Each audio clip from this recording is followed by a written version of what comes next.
Hello physios, I welcome you all to our channel Physiotherapy.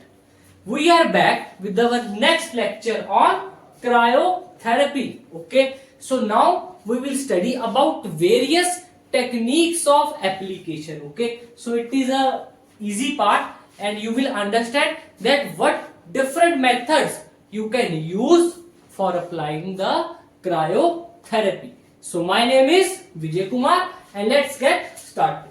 The first is the use of cold pack, also known as the ice pack.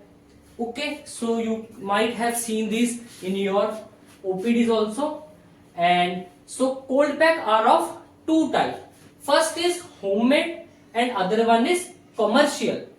Homemade means it has ice flakes which are packed in the plastic bag and we can just apply it. So this thing can be used in the home management program. Okay, so you can apply the cold pack at the OPD also, and you can explain to the patient that at home you can put ice flakes in the plastic bag and apply it for 10 to 15 minutes. Okay, so commercial, it consists of water and silica is there. Why silica is used? That is most important. We use silica so that it do not get freeze, because if we use the water only, it will freeze at 0 degrees Celsius and it will not be able to modify itself according to the body contour. For example, to apply at shoulder joint, okay, if it is hard, the cold pack is hard like a solid ice, so how we can mold it?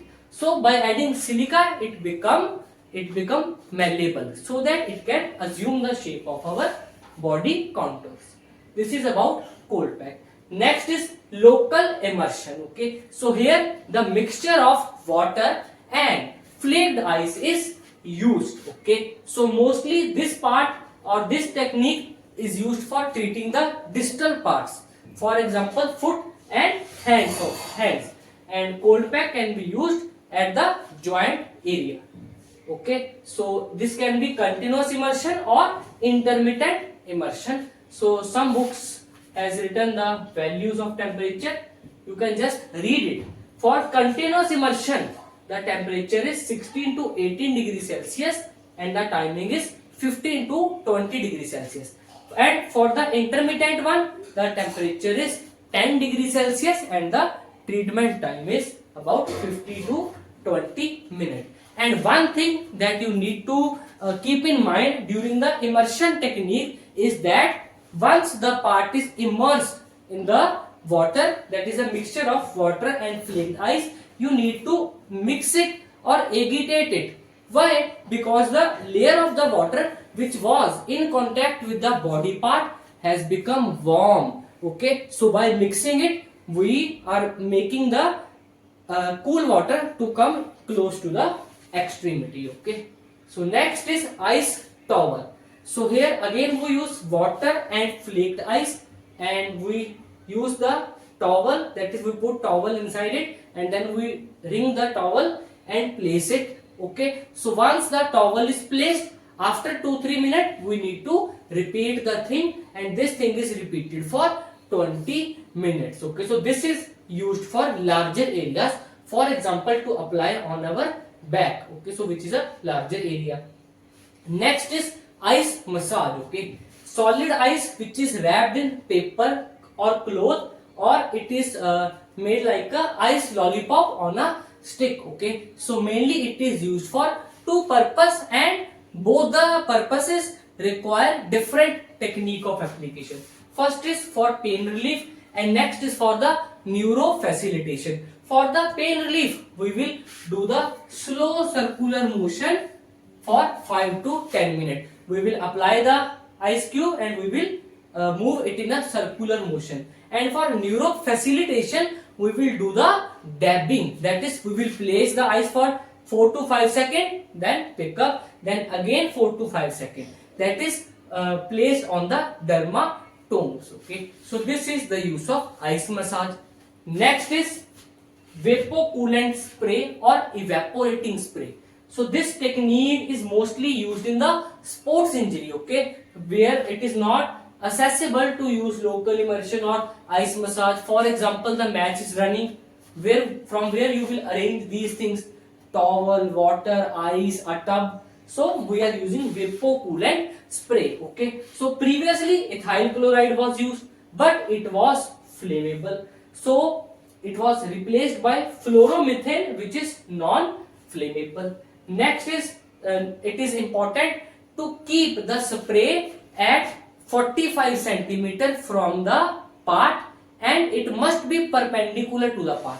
For example, this is the feet, okay, and this is the spray nozzle of the spray, okay. So this distance must be 45 centimeter, and it must be kept perpendicular to skin or the body part, so that all the spray is toward the body part.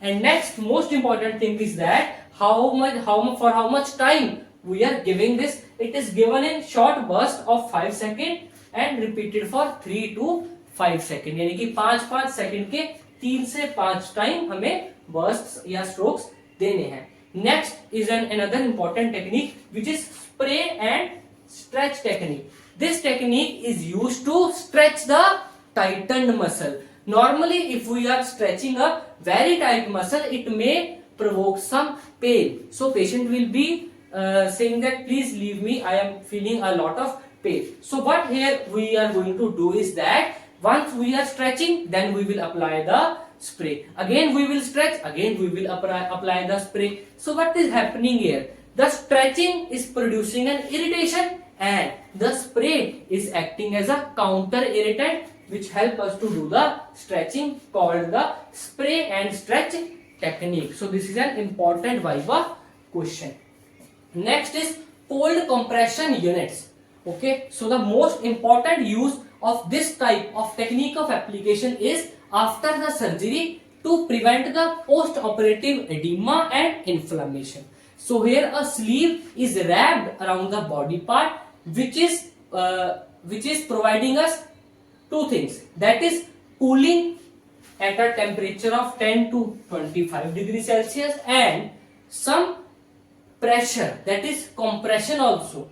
Okay, so this device pump cold water at 10 to 25 degrees Celsius along with some air into the sleeve that is wrapped around the patient's limb. So here cryotherapy along with compression is delivered, most commonly used after surgery to reduce post-operative edema and inflammation, and it can be intermittent and continuous also. So after these techniques, some author also write about the cyclotherm. Okay, so it is another device which is used, so I will be discussing it in my next lecture. So it can either provide cooling or heating to us. Okay, so in this lecture we have completed the various methods of application, that is cold pack, local emulsion, ice towel, ice massage, coolant spray and cold compression units. Okay, so in our next lecture, first of all we will study about the cryo stretch and cryokinetics. Okay, so which is again an important question from your theory as well as practical point of view. So till then you keep on studying. Thank you to one and all.